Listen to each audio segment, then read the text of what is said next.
Hey, I heard you like action.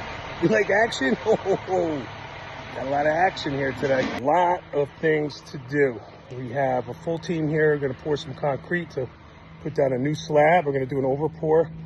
And our copper guys out here knocking things out.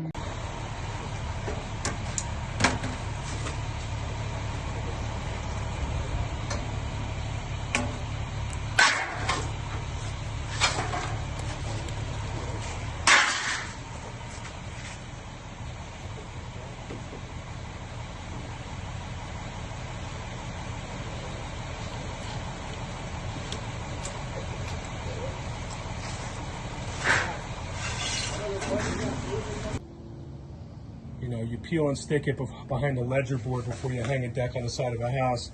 Kind of gets the job done, but it's not like true 16-ounce or heavier copper sheeting. You know, he's soldering it and making it absolutely watertight. There's another joint. So when we pulled away the old patio, a lot of the wall detail was totally rotted. It wasn't even covered. There was just like a felt paper,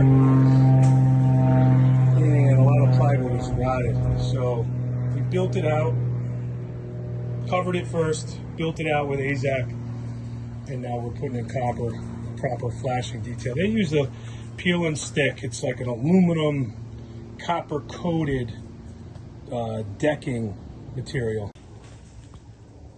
And we have all this steel reinforcement down in preparation for the pour. You see our yellow string lines.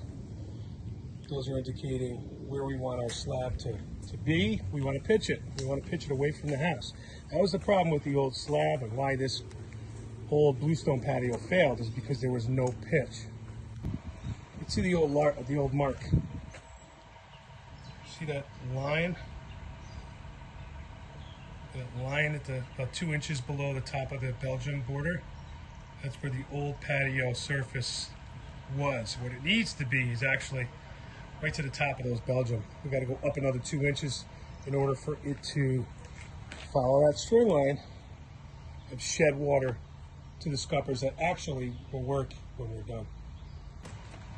So this slab is in various states of disarray, disrepair.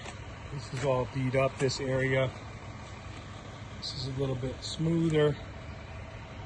But again, we're going to overpour. This is Patio. This is like the surface of the moon. See all this pond of water. Not a big deal.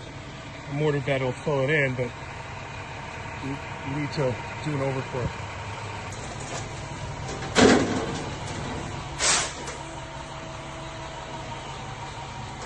When it rains again, call and again.